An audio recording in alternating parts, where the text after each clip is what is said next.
ಈ ಶೀತ ಕಫ ಜ್ವರಕ್ಕೆ ಒಂದು ಬೆಸ್ಟ್ ಆದ ಕಷಾಯವನ್ನ ಮನೆಯಲ್ಲಿ ಯಾವ ರೀತಿ ಮಾಡ್ಕೊಳ್ಬಹುದು ಅನ್ನೋದನ್ನ ಇವತ್ತಿನ ವಿಡಿಯೋದಲ್ಲಿ ತೋರಿಸ್ತಾ ಇದ್ದೇನೆ. ನಮಸ್ಕಾರ, ನಾನು ಪವಿತ್ರ ಭಾಗವತ್, ಮಿಸೆಸ್ ಭಾಗವತ್ ಚಾನಲ್ಗೆ ನಿಮ್ಮೆಲ್ಲರಿಗೂ ಪ್ರೀತಿಯ ಸ್ವಾಗತ. ಇದನ್ನ ಮಾಡ್ಲಿಕ್ಕೆ ನಾನಿಲ್ಲಿ ದೊಡ್ಡ ಪತ್ರೆ ಎಲೆಗಳನ್ನ 6 ತಗೊಂಡಿದ್ದೇನೆ.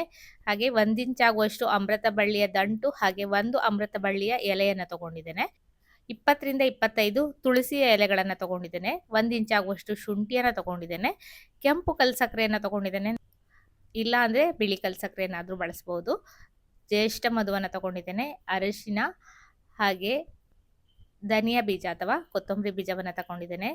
ಲಿಂಬೆಹಣ್ಣು, ಜೀರಿಗೆ, ಕಾಳುಮೆಣಸು, ಜೇನುತುಪ್ಪ, ಲವಂಗ, ದಾಲ್ಚಿನ್ನಿ, ಹಾಗೆ ಒಂದು 5-6 ಹಿಪ್ಪಲಿ. ಗ್ರಂಥಿಗೆ ಅಂಗಡಿಯಲ್ಲಿ ಕೇಳಿದರೆ ಕೊಡ್ತಾರೆ.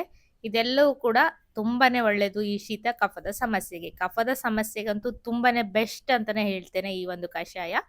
ಮೊದಲಿಗೆ ಕುಟಾಣಿಯಲ್ಲಿ ಈ ಡ್ರೈ ಆಗಿರುವ ಇಂಗ್ರೀಡಿಯೆಂಟ್ಸ್ ಅನ್ನೆಲ್ಲ ಹಾಕಿ ಕುಟ್ಟಿ ಪುಡಿಯನ್ನ ಮಾಡ್ಕೊಳ್ತಾ ಇದ್ದೇನೆ. ಒಂದು ಪಾತ್ರೆಯಲ್ಲಿ 1/2 ಲೀಟರ್ ಆಗುವಷ್ಟು ನೀರನ್ನು ಕಾಯಲಿಕ್ಕೆ ಇಟ್ಟಿದ್ದೇನೆ. ನಂತರ ನೀರು ಬಿಸಿಯಾದ ಮೇಲೆ ತುಳಸಿ, ಕಲ್ಸಕ್ಕರೆ, ಹಾಗೆ ದೊಡ್ಡ ಪತ್ರೆ ಎಲೆ, ನಾವು ಸಾಂಬಾರ್ ಬಳ್ಳಿ ಎಲೆ ಅಂತ ಹೇಳ್ತೇವೆ ಇದಕ್ಕೆ, ನೀವು ಏನಂತ ಹೇಳ್ತೀರಾ ಅಂತ ಕಮೆಂಟ್ ಮಾಡಿ ತಿಳಿಸಿ. ಹಾಗೆ ಜಜ್ಜಿರುವಂತಹ ಎಲ್ಲ ಐಟಮ್ಗಳನ್ನು ಹಾಕ್ಕೊಳ್ತಾ ಇದ್ದೇನೆ. ಹಿಪ್ಪಲಿ, ಹಾಗೆ ದಾಲ್ಚಿನ್ನಿ, ಲವಂಗ, ಶುಂಠಿ, ಕಾಳುಮೆಣಸು, ದೊಡ್ಡ ಪತ್ರೆ ಎಲೆ, ತುಳಸಿ ಎಲ್ಲವೂ ಕೂಡ ಕಫವನ್ನು ನೀರು ಮಾಡಲಿಕ್ಕೆ ಹೆಲ್ಪ್ ಮಾಡ್ತದೆ. ನಂತರ ಚೆನ್ನಾಗಿ ಕುದಿ ಬಂದು ಒಂದು ಅರ್ಧ ಲೋಟದಷ್ಟು ಬತ್ತಬೇಕು, ಅಥವಾ ಇನ್ನೂ ಜಾಸ್ತಿ ಬತ್ತಿದ್ರೂ ಪರವಾಗಿಲ್ಲ. ಕೊನೆಯಲ್ಲಿ ಅರಿಶಿನವನ್ನು ಹಾಕಬೇಕು. ಅರ್ಧ ಚಮಚದಷ್ಟು ಹಾಕಿದ್ದೇನೆ. ಮನೆಯಲ್ಲಿ ಬೆಳೆದಂತಹ ಅರಿಶಿನ ಇದು ತುಂಬಾ ಚೆನ್ನಾಗಿ ರಿಸಲ್ಟ್ ಕೊಡ್ತದೆ. ಉರಿಯನ್ನು ಆಫ್ ಮಾಡ್ತೇನೆ. ಅರಿಶಿನ ಹಾಕಿ ತುಂಬ ಹೊತ್ತು ಕುದಿಸೋದು ಬೇಡ. ಸ್ವಲ್ಪ ತಣ್ಣಗಾದ ನಂತರ ಉಗುರು ಬೆಚ್ಚಗೆ ಇರಬೇಕಾದ್ರೆ ಇದನ್ನು ಕುಡಿಬೇಕು. ತುಂಬ ತಣ್ಣಗಾದರೂ ಕೂಡ ಕುಡಿದ್ರೆ ಅಷ್ಟು ಹಿತವಾಗೋದಿಲ್ಲ. ಗಂಟ್ಲು ಕೆರೆತಲ್ಲ ಇದ್ದವಾಗ ಸ್ವಲ್ಪ ಉಗುರು ಬೆಚ್ಚಗೆ ಇದ್ದವಾಗ ಕುಡಿದ್ರೆ ಚೆನ್ನಾಗಾಗ್ತದೆ. ಸೋಸ್ಕೊಂಡಿದ್ದೇನೆ ಒಂದು ಲೋಟದಲ್ಲಿ. ಅದಕ್ಕೆ ಜೇನುತುಪ್ಪವನ್ನು ಹಾಕ್ತಾ ಇದ್ದೇನೆ, ಹಾಗೆ ಲಿಂಬೆ ಹಣ್ಣನ್ನು ಹಾಕ್ತಾ ಇದ್ದೇನೆ. ಇದೆರಡನ್ನು ಕೊನೆಯಲ್ಲಿ ಹಾಕ್ಕೊಳ್ಬೇಕು. ನಾವು ಯಾವಾಗ ಕುಡಿತೇವೆ ಆ ಟೈಮಲ್ಲಿ ಹಾಕಿ ಮಿಕ್ಸ್ ಮಾಡಿಕೊಂಡು ಸೇವಿಸಬೇಕು.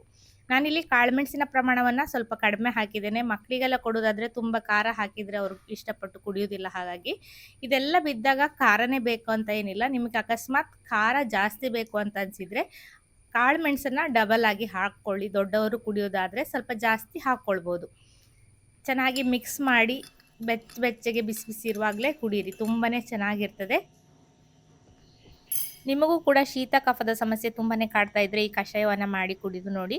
ಹಾಗೆ ನಿಮ್ಮ ಪರಿಚಯದವರಿಗೂ ಈ ವಿಡಿಯೋವನ್ನು ಶೇರ್ ಮಾಡಿ, ಅವರಿಗೂ ಕೂಡ ಹೆಲ್ಪ್ ಆಗ್ಬೋದು.